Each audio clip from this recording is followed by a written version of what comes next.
बहुत ध्यान देना महाराज। आज की शिव महापुराण की कथा जो शेर घाटी गया बिहार से चल रही है, यह कथा शायद आपके जीवन को बदल दे कि एक पत्ती भी अगर टूटती है तो उसका दोष क्या है, वो ये कथा बता रही है।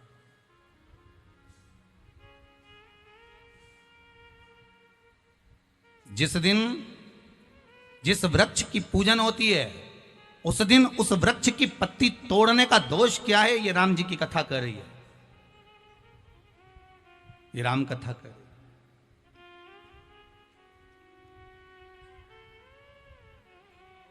ढेर सारा फल, ढेर सारा फूल, ढेर सारी मालाएं, ढेर सारी पत्तियां महाराज राम जी के राजभवन में आ गई।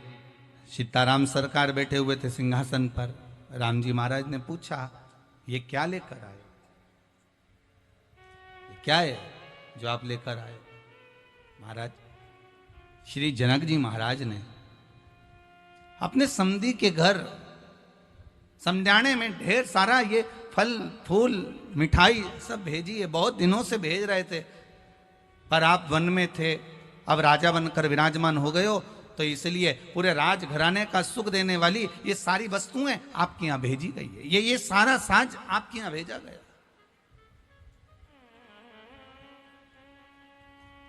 महाराज एक बेटी का बाप, एक बेटी का पिता अपनी बेटी के यहां क्या ना लेकर जाए। आप भी अपनी बेटी के यहां जाती होगी ना, तो मिठाई, जाना बेटा जरा मिठाई लिया। अपना शेर घाटी का कोई अच्छी चीज होगी ना पसंदीदा, तो कब बेटी के यहाँ ये भेज देना, उसको ये पसंद है हो, अपने यहाँ से जाए तो ये सामान रखकर भेज देना हो, जो सामान लेकर जा। तो समझाने में क्या ना भेजा जाए बेटी के घर में। ढेर सारी सामग्री बहन बेटियों के घर में भेजी जाती है कि मेरी बेटी के यहाँ सामान पहुंच जाए, मेरी बेटी के यहाँ सामग्री पहुंच जाए।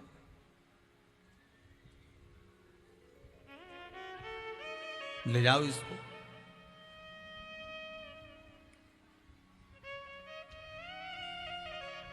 अब कौशल्या मैया बोली,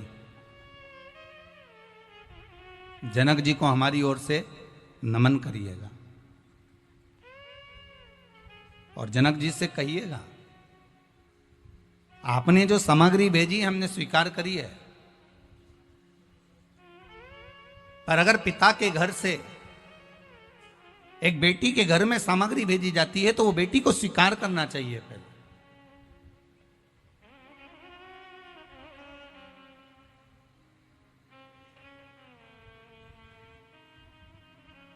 ये राजघराने में लाने से पहले आप जानकी जी के कक्ष में पहुंचा दो।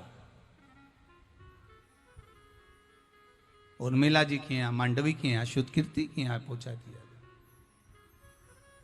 देखिएगा जरा कितनी विचित्र कथा है कि बहू के मायके से अगर कोई सामान आ रहा है तो सास कह रही हैं कि ये आप जिसके लिए आई है उसके यहाँ पहुंचा।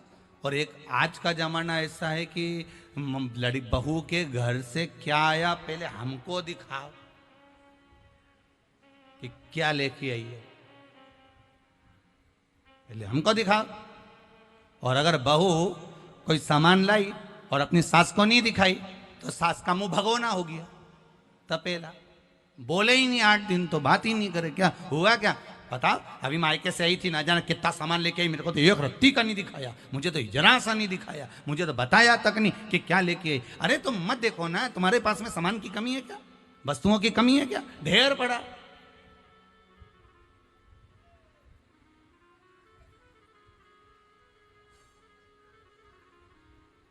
पर आसक्ति खत्म नहीं होती ना। दिक्कत तो आसक्ति की है। हमारी आसक्ति कहां खत्म होती है? बस छठ पूजन में जाएगी, पूजन तो बाद में करेगी, पहले जितनी माताएं पूजन करने के लिए खड़ी होगी उन सब की साड़ी पहले देखेगी, कितनी जोरदार लग रही है, पीली अच्छी लग रही है, नीली अच्छी लग रही है, लाल अच्छी लग रही है, अगली बार मैं छठ पूजन करने जाऊंगी तो यही वाली खरीद के लाऊंगी, देखना। और फिर छठ पूजन में गई तो गई, प्रसाद देखे तो देखे, टलिया देखे तो देखे, सामान देखे तो देखे, पूजन की तैयारी करे। उधर सूर्य नारायण भगवान उदय होने वाले हैं, निकलने वाले हैं, फिर सूर्यनारायण भगवान अस्त होने वाले, वो सब देख रही है, वो अपनी जगह पर सबसे पहले वस्त्र आभूषण देखा गया है कि क्या क्या पहन के आई, क्या लेके आई, क्या लेके आई। और खुद के पूजन की डलिया नहीं देख रही, पहले पड़ोसन की देख रही, वो क्या क्या लाई है, वो क्या क्या सामान। उसका सामान पहले देखा गया।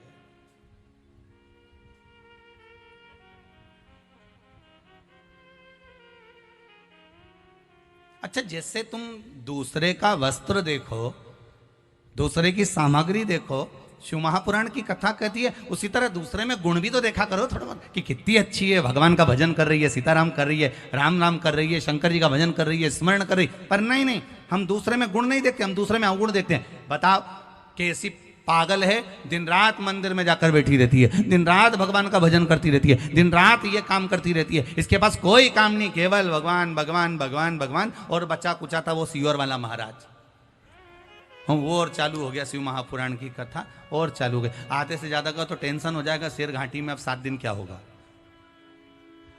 आधे टेंशन में।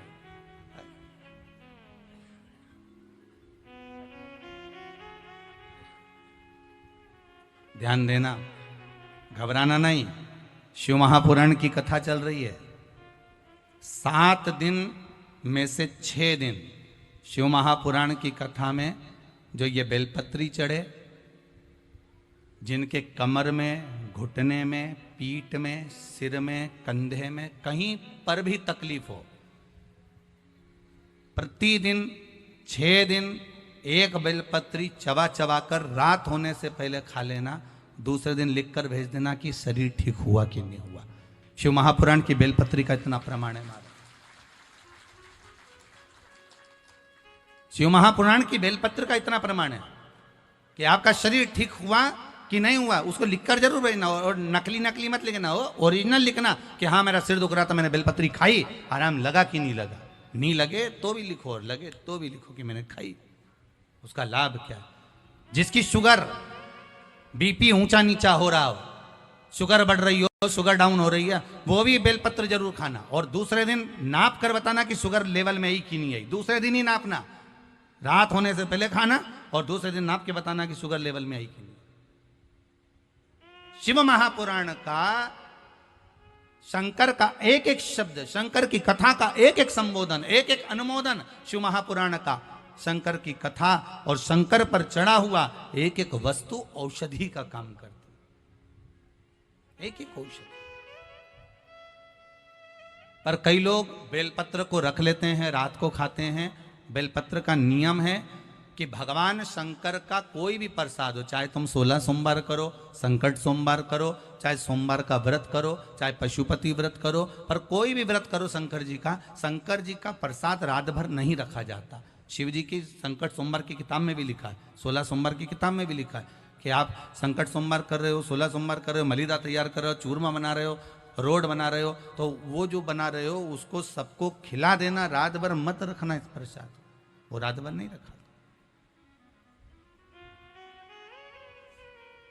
उसको पाली।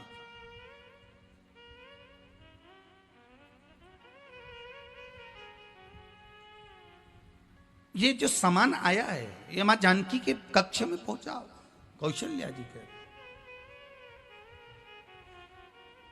दे दो।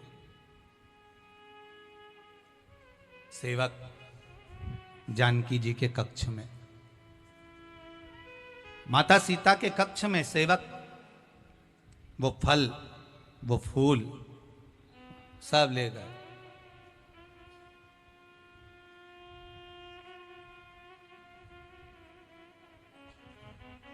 सब ले गए। सीता जी गई कक्ष के अंदर, उस भवन के अंदर माता जानकी जी गई, और सीता जी ने देखा कि आज मेरे कक्ष में इतना सारा फूल रखा हुआ है, इतना सारा फल रखा हुआ है।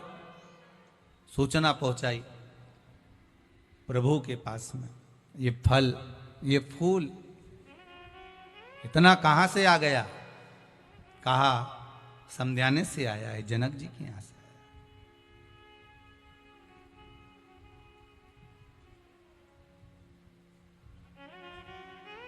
तो ये तो माता कौशल्या, केकई और सुमित्रा जी के पास भेजना था। बहू का फर्ज देखिए मां सीता निभा रही है, सास का फर्ज माता सास ने निभा दिया कौशल्या जी ने कि ये फल भेज दो, ये मिठाई भेज दो, ये फूल भेज दो, और बहू फर्ज निभा रही है कि कौशल्या जी के कक्ष में भेज दो। आया है तो पहले सास के हाथ में आना चाहिए, घर के बुजुर्ग के हाथ में आना चाहिए। आपको बढ़ता हुआ देखकर घर के माँ बाप कभी दुखी नहीं होते। आपको बढ़ता हुआ देखकर घर के माता पिता इतने खुश होते हैं कि वो आशीर्वाद देते हैं कि और उन्नति करते जाओ, बढ़ते जाओ, चढ़ते जाओ, और बढ़िए। माँ बाप कभी दुखी नहीं होते। बच्चों को बढ़ता हुआ देखकर माता पिता बड़े प्रसन्न होते हैं कि आपकी जिंदगी में और अग्रणी हो, और बढ़ते जाओ।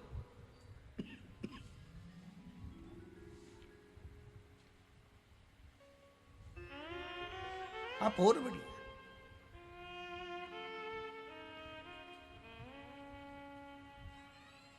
अब कैकई मैया आई। माता कैकई ने कहा, सीते, बहुरानी जानकी, क्या बात है मां, ये कोई फल, कोई मिठाई, कोई पुष्प यहां रखकर चले गया है, यहां दे गया? नहीं, आपका है, आपके यहां रखो।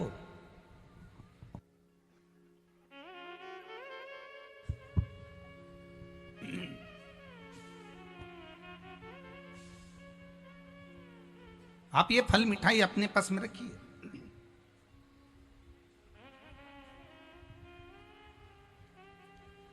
सीता जी ने कैकई मैया के जाने पर एक कमल का पुष्प उठाया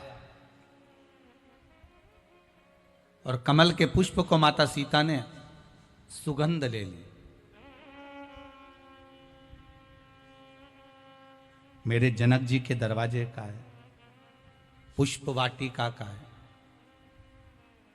एक कमल के पुष्प की माता जानकी जी ने सुगंध ले ली।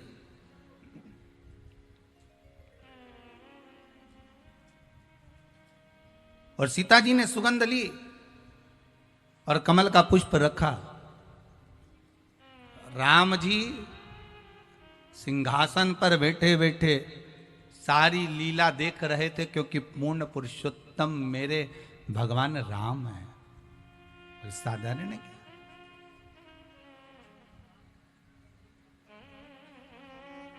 पूर्ण पुरुषोत्तम मेरे राम।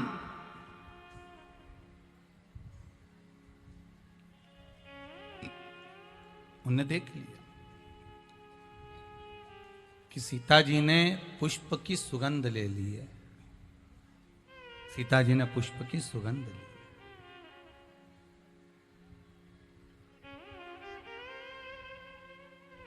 अब राम जी वापिस अपने कक्ष में आए माता जानकी के। आज आंवला नवमी है तो ये प्रसंग निकला है, बड़े ध्यान से सुनना। शायद पूर्व की जितनी कथाएं आप लोगों ने सुनी होगी उसमें ये प्रसंग नहीं सुना होगा। एक पत्ते को टूटने का प्रसंग है ये, और उस पत्ते का दोष का प्रसंग है।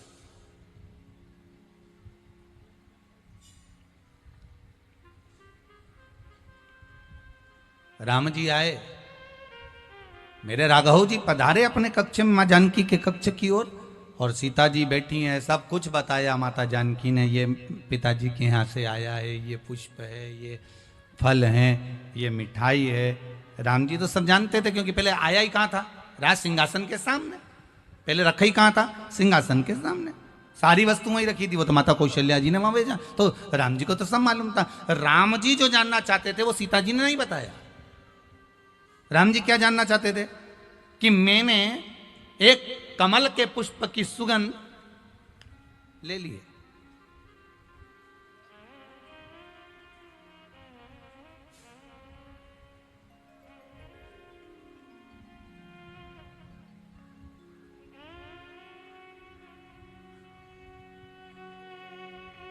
पत्नी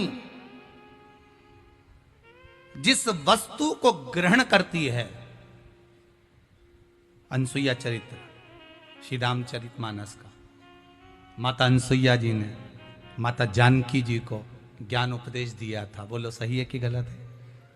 चित्रकूट धाम में माता अनसुईया जी भगमाता सीता को ज्ञान उपदेश देती हैं, आभूषण देती हैं, रतन देती हैं, ज्वेलरी प्रदान करती हैं, सुख देने वाला ज्ञान प्रदान करती हैं। सीता जी को ज्ञान देते समय माता अनसुईया जी ने कहा था कि नारी जिस वस्तु को सेवन करती है, प्रसाद ग्रहण करती है, पहले वो अपने पति को ग्रहण करावे, उसके बाद स्वयं ग्रहण करे।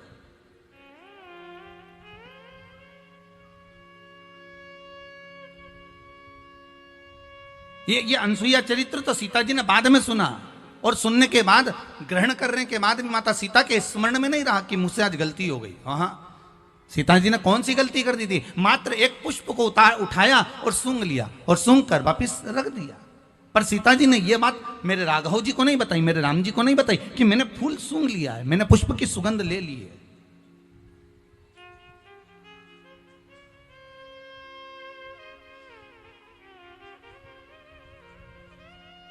राघव जी सुनना चाहते थे, सीता जी बता नहीं पाई।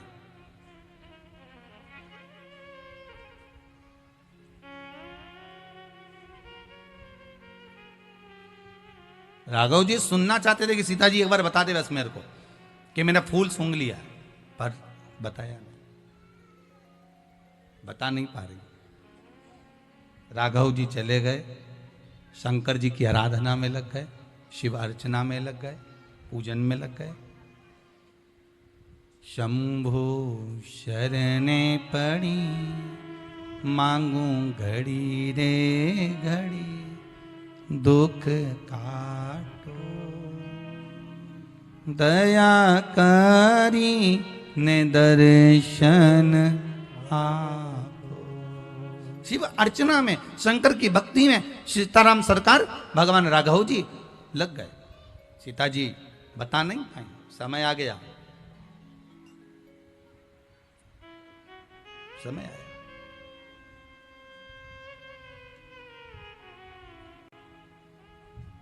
आज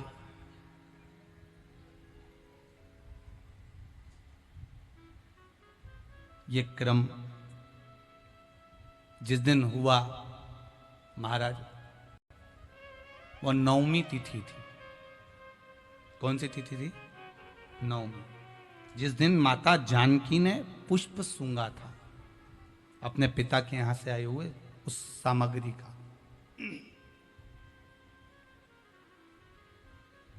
10वीं निकल गई। एकादशी के दिन माता जानकी जी ने व्रत किया।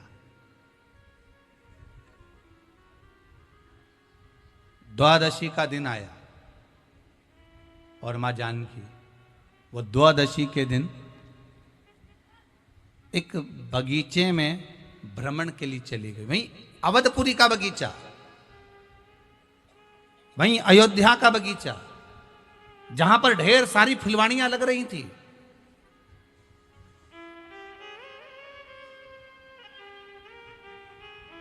जहां पर ढेर सारे पुष्प लगे हुए थे।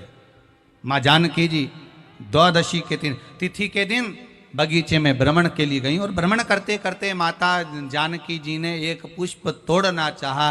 पुष्प जैसी तोड़ना चाहा, माता सीता का पल्लू उड़ा और जानकी जी का पल्लू उड़कर एक तुलसी के वृंद पर पड़ गया। तुलसी के वृंद पर पड़ा तो तुलसी का पत्ता सीता जी के चलते ही टूटकर भूमि पर गिर गया।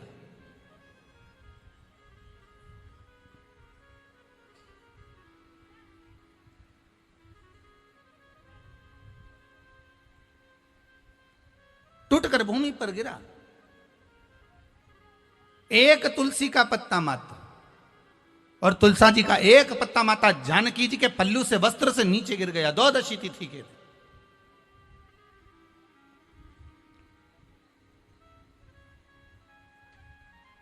सीता जी वापिस आ गई। सीता जी वापिस आ गई और सीता जी वापिस आई, और वापिस आई तो भगवान राम की लीला थी। आज देवऋषि नारद आ गए सामने, भ्रमण करते करते, घूमते घूमते। श्रीमन नारायण शिव कृपा सागर है। देवऋषि नारद का आगमन हो गया, और देवऋषि नारद जी आते से ही बोले राघव जी से, राम जी महाराज से, प्रभु बहुत भूख लग रही है, कुछ भोजन की व्यवस्था हो जाएगी क्या आपके यहाँ?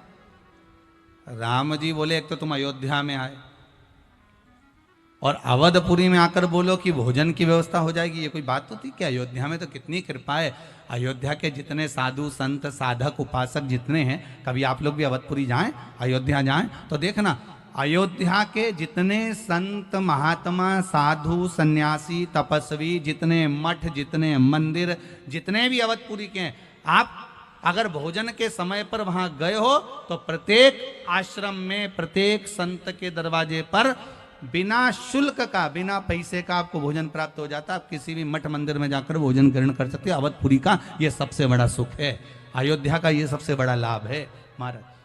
अवधपुरी के किसी भी संत साधु सन्यासी तपस्वी साधक उपासक महंत आदि क्या जाइए, आप जाएंगे वहां पर सर उपासक। अब महाराज देवऋषि नारद बोले, देवऋषि नारद कहे हमको भोजन मिल जाएगा क्या? यहां पर हमें भोजन ग्रहण करना प्राप्त हो जाएगा क्या? क्यों नहीं होगा? राम जी बोले आप चिंता मत करो, भोजन की तैयारी है। और भोजन की तैयारी करी गई साहब। सीता मैया भोजन की थाली लेकर आई। जैसे ही मां जानकी भोजन की थाली लेकर आई, देवऋषि नारद जी ने कह दिया हम माता सीता के हाथ का भोजन नहीं कर सकते।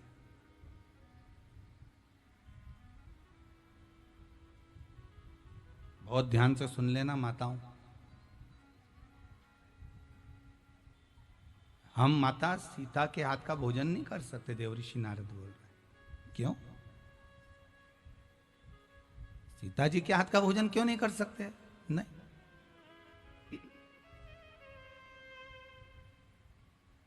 कारण क्या हुआ ये तो बताओ।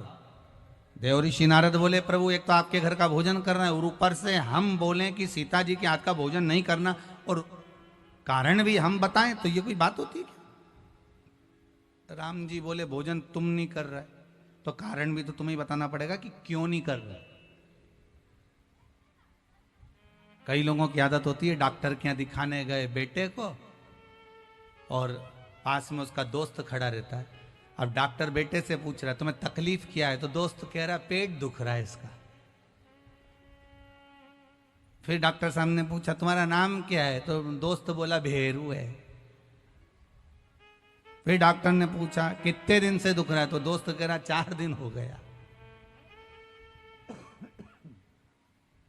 4 दिन हो गए।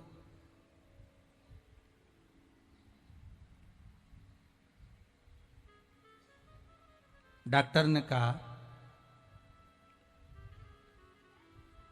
तुम्हारे पिताजी का नाम क्या है? कि लखन सिंह। अच्छा, वो नहीं बोला, दोस्त बोला लखन।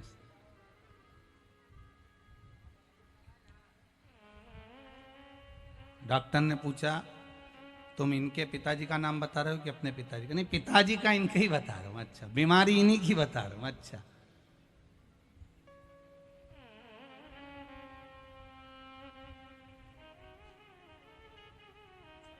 अब बताओ रोग किसी को है, बता कोई रहा। रोग किसी को है, बता कोई रहा। श्रेष्ठता कहां से आएगी? जिसको तकलीफ हो, जिसको दुख हो, जिसको कष्ट हो, अगर भगवान के सामने जाकर वो प्रार्थना करे तो दुख कटेगा कि नहीं कटेगा? अरे बोलो तो जम के कटेगा ना। वो खुद तो कहे नहीं, वो स्वयं तो बोलता नहीं।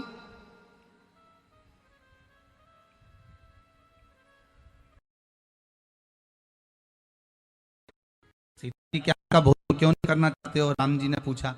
तो देवऋषि नारद बोले बात ऐसी है कि इन्होंने द्वादशी के दिन माता सीता के पल्लू से तुलसी का पत्ता टूट गया था। द्वादशी। ओहो,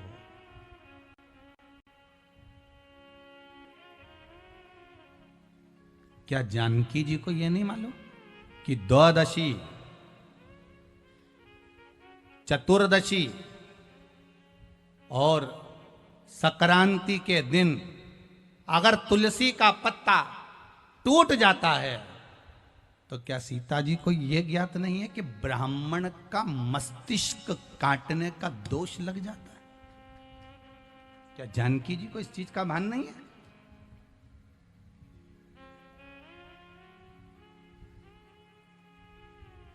कौन कौन सी तिथि बताइए, जम के बोलते जाओ। द्वादशी, चतुर्दशी और संक्रांति। महाराज अगर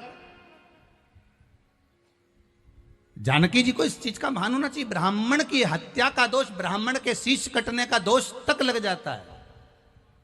देव ऋषि नारद कहते हैं आपको मालूम नहीं, कार्तिक के महीने में अगर एक आंवले के वृक्ष की पत्ती का नोचन किया जाता है तो भगवान विष्णु के शीश कटने का दोष लगता है।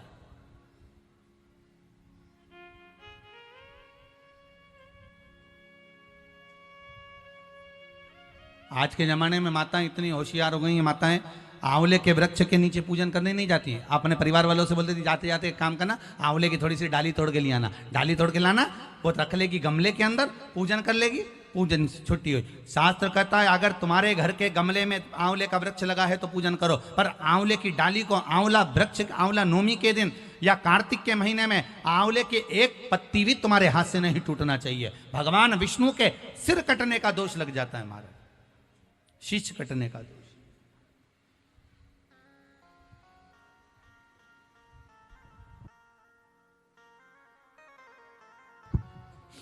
भगवान विष्णु के शीश कटने का दोष।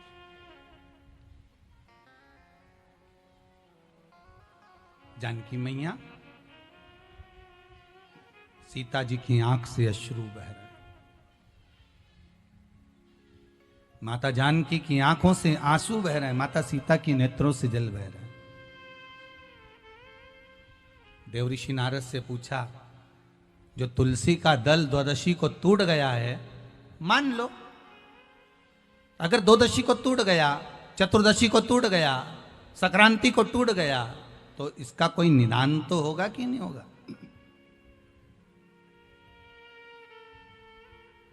भगवान देव ऋषि नारद ने कहा, ब्रह्म हत्या हो जाए, बाल हत्या हो जाए, गौ हत्या हो जाए, उसका तो निदान है, पर द्वादशी के दिन तुलसी का पत्ता अगर तोड़ा गया है तो उसका कोई निदान नहीं है। ध्यान दीजिएगा जरा।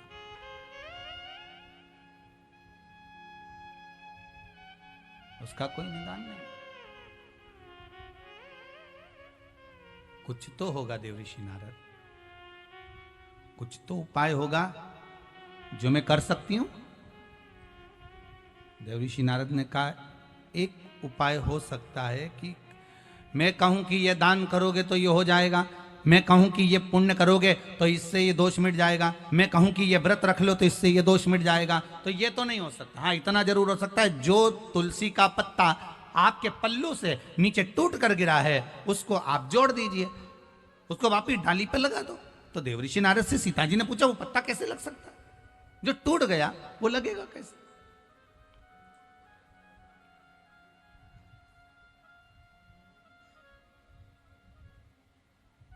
जो पत्ता मान लो टूट चुका है तो वो डाली पर लगेगा कैसे देवर्षि नारद? नारद जी ने कहा,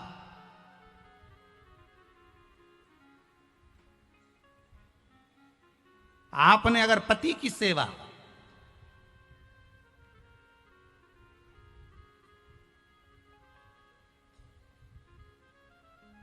करी है और अपने पहले पति को समर्पित कर कर जो भी ग्रहण करा वो पति को समर्पित कर कर करा है, तो फिर पति की सेवा करी, पति को परमेश्वर माना, और जो भी आपने ग्रहण किया, जो भी आपने स्वीकार किया वो पति को समर्पित कर कर करा है, तो ये पक्का है कि वो तुलसी का पत्ता जुड़ जाएगा। इतने में तो सीता जी बोली, मैंने आज तक कोई भी सामग्री बिना पति के तो खाई नहीं, यहां तक वस्त्र भी पहनती हूं तो पहले पति का स्पर्श करा लेती हूं।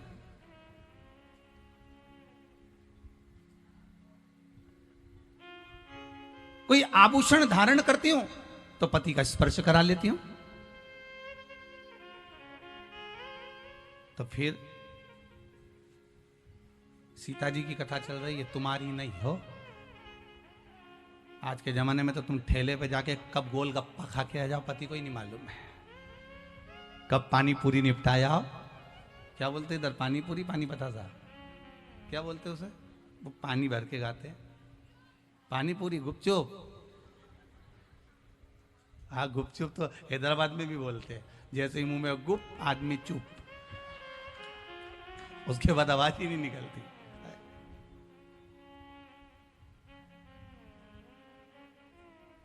अब कहां खाकर आ गए, तुमको तो पति को ही नहीं मालूम पड़ता बेचारे को कि खाया कि नहीं खाया, कहां गई थी, क्या करा। अब यहाँ तो सीता जी का, अगर आपने पति को समर्पित कर कर वस्तुओं को ग्रहण किया है, स्वीकार किया है, पति को परमेश्वर मानकर सारी वस्तु समर्पित कर कर ग्रहण करी है, तो वो पत्ता आपसे जुड़ जाएगा। सीता जी बोली मैंने सब वस्तु ऐसी ग्रहण करी है, पति के बिगाड़ कोई काम करा ही नहीं, उनसे कोई बात छुपाई नहीं, उनको कोई बात रही नहीं। तो फिर सीता जी ने कहा अब भी जाती हूँ। सीता जी पहुंची, नारद जी को भी ले गई, राम जी को भी ले गई। सीता जी ने पत्ता उठाया, हाथ जोड़कर निवेदन करा, हे तुलसी के पत्र कृपा करो माँ तुलसा, हे माँ तुलसा, हे पटरानी कृपा करिए, ये तुलसी का पत्ता अगर मैंने अपने पति को सर्वस्व समर्पित कर कर सेवा करी है तो ये तुलसी का पत्ता वापिस डाली में लग जाए। सीता जी आधे घंटे तक बैठी रही, वो तुलसी का पत्ता नहीं लगा, तुलसी का पत्ता नहीं लगा। आधे घंटे तक माता जानकी बैठी रही, तुलसी का पत्ता नहीं लगा। सीता जी की आंख में जल भर गया, आज कौन सी गलती मुझसे हो गई। मैंने पति को परमेश्वर माना है, पति के चरणों का मैंने स्मरण करा है, पति के भोजन की थाली में मैंने भोजन ग्रहण किया है, जैसा मेरे पति ने कहा उसके अनुकूल मैंने कर्म किया, फिर क्या रह गया ऐसा। देव ऋषि नारद बोले मां कुछ ना कुछ तो तुमने अपने पति से छुपाया है, और जिसको तुमने ग्रहण कर लिया और बताया नहीं है, ये पक्का है। क्या करा था इन्होंने, याद करो कथा का शुरू क्या करा था। जो फूल आया था उसको पति को बिना बोले सूंघ लिया, बिना समर्पित किए सूंघा। वो पुष्प सीता जी को ज्ञात नहीं हुआ कि मैंने कोई कर्म बेकार करा ही नहीं। मैं जानती हूं मैंने बेकार कर्म नहीं मां। तब देवऋषि नारद ने कहा मां समध्याने से पुष्प आए थे, फल आए थे, मिठाई आई थी, उस फल फूल मिठाई में से आपने पुष्प को सूंघ लिया था, याद करिए। हाँ देवऋषि नारद गलती हो गई। नारद जी ने राम जी को देखा, राम जी ने नारद को देखा, राम जी बोले अच्छा हुआ इसने तूने सुधार दिया। राम जी देवऋषि नारद को बोले बुलाया ही तेरे को इसलिए था कि इसकी गलती दिखा दी जाए। माताओं की गलती दिखाना बड़ा कठिन काम है, बहुत कठिन। पति अपनी पत्नी से कह देना तूने मम्मी से ऐसा क्यों कहा, बस उठते में तो जगदम्बा हो गई, तैयार बस फिर बोला। अब गलती दिखाना ही तो दिक्कत है, सबसे बड़ी तो तकलीफ यहाँ शास्त्र रहता है ना। आप अपने साथ में कोई मित्र ले रहा है, कोई सखा रह रहा है, कोई शिष्य रह रहा है, कोई गुरुजन रह रहा है, कोई व्यक्ति आपके साथ में रह रहा है, आप उसकी गलती तो गिनवा दो कि तूने ऐसा करा, तूने ये करा, तूने मेरे साथ झूठ बोला, तूने प्रपंच करा, तूने छल करा, तूने ये बात क्यों छुपाई। तुझे अगर विश्वास था अपने गुरु पर, तुझे विश्वास था अपने मित्र पर, तुझे विश्वास था अपने सखा पर, जब वो व्यक्ति आपसे कुछ नहीं छुपा रहा तो तूने क्यों छुपाया ये बात, तूने क्यों छुपाई कि मैंने ये नहीं करा, मैंने वो नहीं करा। छुपाया क्यों, अगर तू बता देता तो सब क्लियर होता चले जाता, पर छुपाओ क्यों।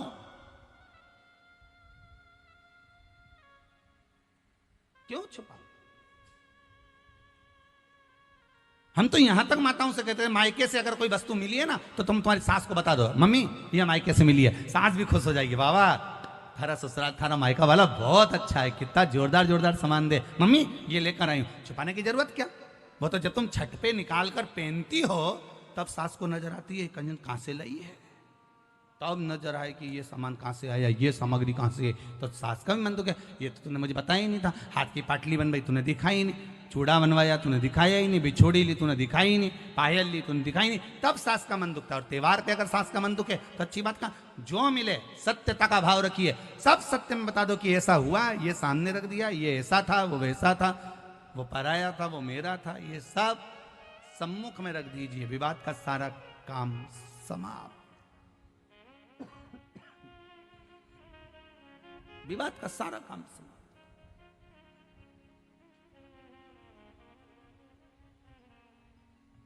विवाद हम उत्पन्न करते हैं।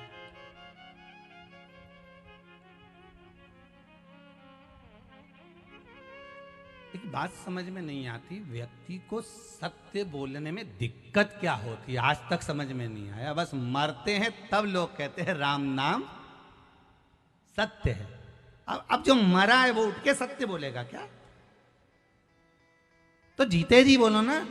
दिवाली मिलने जाओ तो हैप्पी दिवाली मत कहो, जाते से कह दो काका जी राम नाम सत्य है, सेठ जी राम नाम सत्य। सेठ जी कुर्सी से नीचे धड़, क्यों रे मेरा बुरा चाहता है? नहीं नहीं नहीं, मरने के बाद लोग सत्य बोलेंगे तब आप नहीं बोल पाएंगे, तो हमने सोचा आज ही सत्य बोल ले, थोड़ा बहुत तो बोल लो रे राम नाम। अरे बोलो तो, अभी भी घबरा रहे हो तुम तो, बोलो जरा अच्छे से राम नाम। पीछे वाली तो बोल ही नहीं रही है, अच्छे से बोलो राम नाम सत्य है, और वो अटल है, अजर है और अमर है। राम का नाम ही केवल सत्य रहेगा, बाकी का सब संसार मिथ्या झूठा, सब जितने तुम्हें अपने नजर आ रहे हैं सब चोटे नंबर 1 के, सब चोर। एक भी अच्छा नहीं है। जैसी रात को मरेगी ना, आधी रात की सब बहुएं नोच नोच के निकाल लेगी, सब चोटे घर में जितने। तुम अच्छा नाटक कर लो, अच्छा तुम एक काम करो, आधा 1 घंटा रात्रि को यूं मर जाओ अपने आप ही, ऐसी डिजाइन में सांस मास रोक के पड़ जा। और बहुन आएगी, थोड़ी देर देखेगी, अम्मा अम्मा अम्मा आई, अम्मा अम्मा। वो सोचेगी मर गई है, तो थोड़ी देर तो आंख में आंसू आएगा, उसके बाद देख लेगी अंगूठी अच्छी सब निकाल निकुल के। अब रोना भी है और निकालना भी है, तो सब रोते रोते सब निकाल के पल्लू में बांध के फिर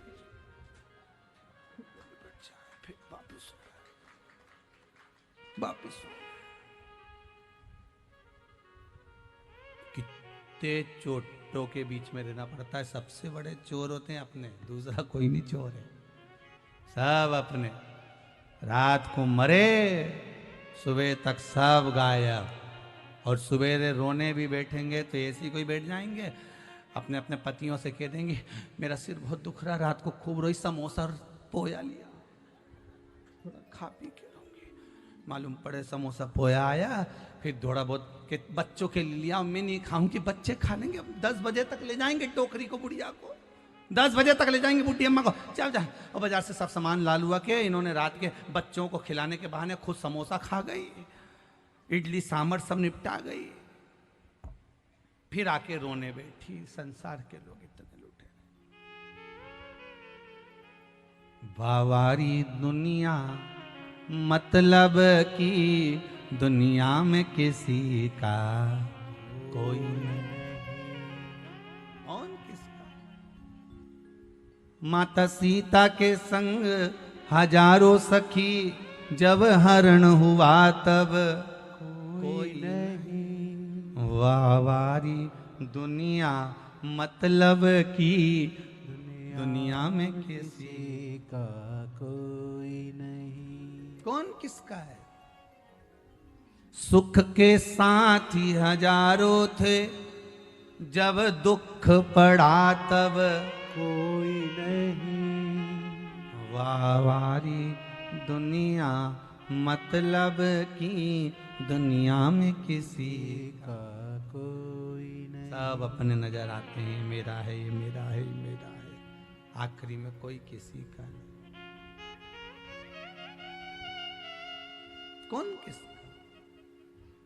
कहा कितना सुंदर भाव का है, तन पिंजरे को छोड़ कहीं, तन पिंजरे को छोड़ कहीं उड़ जाए ना प्राण परिंदा रे। भज राधे गोविंदा रे पगले, भज राधे गोविंदा। तन पिंजरे को छोड़ कहीं उड़ जाए ना प्राण परिंदा रे। भज राधे गोविंदा रे पगले, भज राधे गोविंदा।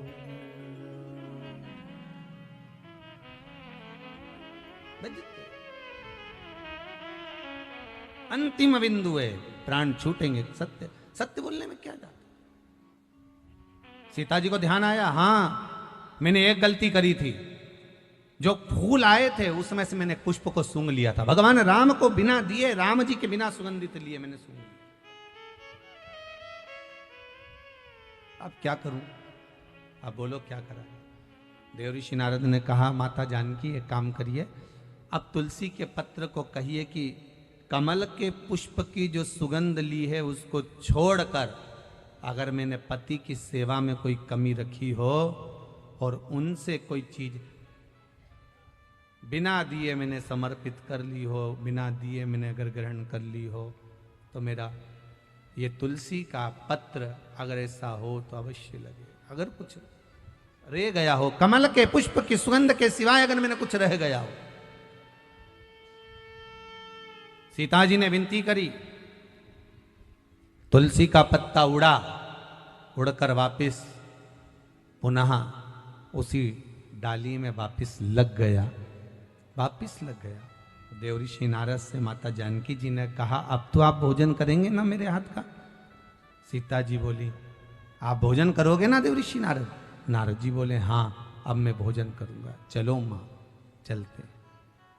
तब देव ऋषि नारद ने जानकी जी के हाथ का भोजन ग्रहण करा। ध्यान देना, आंवला नवमी के दिन आंवले के वृक्ष की पत्ती मत तोड़ना। जिस दिन माता तुलसा का स्मरण कर रहे हो, द्वादशी तिथि हो, चतुर्दशी तिथि हो, संक्रांति हो, आदिकादिक जो तिथियों का वर्णन करा गया है विष्णु पुराण आदिक में, उन तिथियों को तुलसी का दल मत तोड़।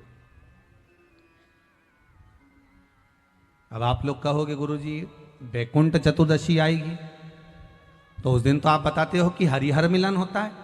रात्रि को 12 बजे से लेकर सुबह 4 बजे तक शंकर भगवान पर तुलसी चढ़ती है, वर्ष में एक बार। और भगवान लड्डू गोपाल पर, शालिग्राम भगवान पर बेलपत्र चढ़ती है। उस बेलपत्र और तुलसी को सुबह 4 बजे से पहले पहले शहद की शीशी में रखा जाता है।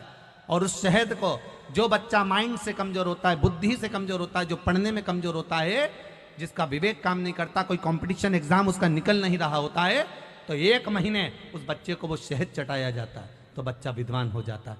माता पिता को कहना नहीं पड़ता कि पढ़ने बैठ, पढ़ने बैठ, पढ़ने बैठ। बच्चा खुद पढ़ता है। माता पिता नहीं कहते फिर कि पढ़ने बैठो, वो खुद पढ़ेगा।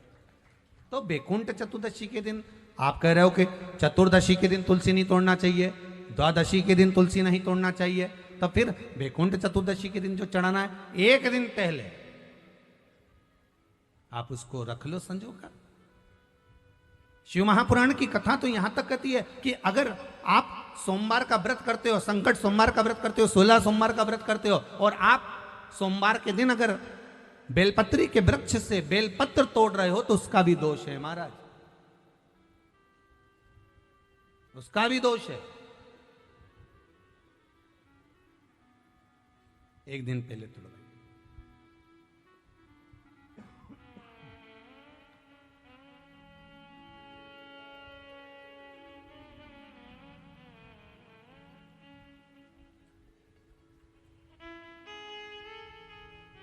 कई लोगों की तो आदत रहती है, आज सोमवार है, आज ही पत्ती तोड़वाएंगे, उसका दोष लगता है। भगवान, कई लोग कहते हैं महाराज जी, एक माता जी ने लिखकर भेजा था, व्हाट्सएप पर भेजा हुआ था समिति के, कि गुरुदेव हम सारे उपाय करते हैं, इसके बाद भी हमको तकलीफ क्यों रहती है, कारण क्या है उसका? उसका कारण कोई दूसरा नहीं। देवताओं पर कभी दोष मत देना, कारण हमारा अपना होगा कि हम हमारा कार्य क्यों नहीं हो रहा, उसका कारण हम खुद हो सकते, हम खुद हो सकते। भगवान क्यों नहीं मिलता, उसका कारण हमारा खुद का है। जैसे मान लो कोई तुमसे कहे कि भैया देखो ये सामान मिला ना, और ये सामान मिला कर एक ये औषधि तैयार करना, और औषधि में तुम ये नींबू निचोड़ लेना, और नींबू निचोड़ कर जब तुम खाओगे तो तुम्हें आराम लग जाएगा, जब तुम पाओगे तो तुम्हारा रोग, तुम्हारी बीमारी है वो समाप्त हो जाएगी। अब तुमने तो खाया, उसके बाद भी तुम्हारा रोग समाप्त नहीं हुआ, बीमारी समाप्त नहीं हुई, तो तुम क्या कहोगे, उसने तो गलत बता दिया। बोलोगे कि नहीं बोलोगे? तो वो पूछेगा क्यों, मैंने बताया था तुमको ये लेना ये लेना ये लेना, साथ में नींबू निचोड़ना, नींबू निचोड़ कर उसका रस उसमें मिलाकर खा लेना, उससे तुम ठीक हो जाओगे। फिर ठीक क्यों नहीं हुए, उसका कारण क्या था? तुमने तो गारंटी ली थी कि मैं ठीक हो जाऊंगा, फिर गारंटी में गया कहाँ, आखिर वो गारंटी गई कहाँ? जब सियोर वाला महाराज इतना छाती ठोक ठोक के कहे कि ये करो इसके करने से ये फल मिलेगा, ये करो इसके करने से ये फल मिलेगा, फिर हमारा काम क्यों नहीं हुआ, हमें दुख क्यों मिला, हमें तकलीफ क्यों मिली, उसका कारण समझ लेना। तुमने तो कहा था कि नींबू निचोड़ना, ये दवाई खा लेना, तो आखिर वो दवाई असर क्यों नहीं करी? तो उन्होंने पूछा बताओ क्या क्या करा? हमने ये लिया ये लिया, ये लिया, उसके बाद हमने नींबू काटा, नींबू काट के हमने नींबू निचोड़ा, नींबू निचोड़ के हमने फिर खाया, पर हमारी बीमारी तो मिटी नहीं। सबकी बीमारी मिट गई, फिर तू क्यों रह गया? भगवान शंकर ने सबका सुना, फिर तू क्यों रह गया? तुझे दुख क्यों आ गया, तुझे तकलीफ क्यों आ गई? फिर से बता कि मैंने ये डाला ये डाला ये डाला, नींबू निचोड़ा, फिर उसको खाया, पर मुझे आराम नहीं लगा, उसका कारण क्या है? तो फिर जिसने दवाई बताई थी उसने पूछा ये बता कि तूने नींबू निचोड़ा तो कैसे निचोड़ा? कि ऐसे ही निचोड़ा। नहीं नहीं, नींबू तूने निचोड़ा तो निचोड़ा कैसे? अरे तो उसको काटा। अच्छा, तो काटा कैसे? कि लोहे के चक्कू से काटा। बस दवाई वाले ने कह दिया, वो चक्कू जो था ना वो लोहे का था, और लोहे के चक्कू का जो उसमें पदार्थ लग चुका था, और लोहे के चक्कू का उसमें जो जंग था वो आ गया था, और वो निचोड़ने पर पूरी दवाई का नाश कर दिया, इसलिए तेरा काम नहीं हुआ। नींबू निचोड़ना था तो जैसे लोग वो कांदा नहीं रहे, कांदा कैसे फोड़ दे, ऐसे नींबू को फोड़ के और उसका रस निकाल कर, वो प्याज होता ना, प्याज को काट की जगह ऐसे फोड़ दिया, अब उसका रस निकाल कर तो जो नींबू का रस निकाल कर घोट के पी। अब की बार उसने वही करा, ना चक्कू से काटा ना तलवार से काटा, उसने नींबू को दोचा, उसका रस निचोड़ा, खाया, वो ठीक हो गया, हो गया, रोग समाप्त।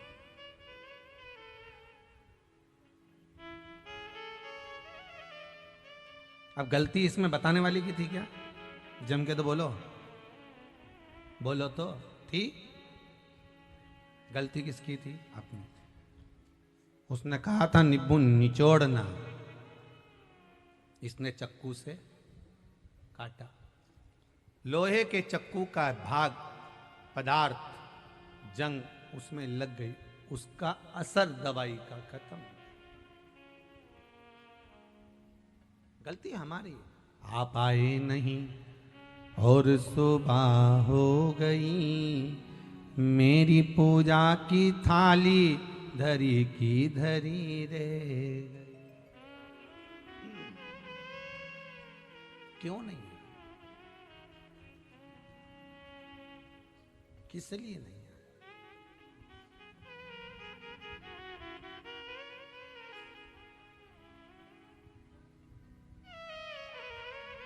कारण क्या है आप नहीं आए उसका?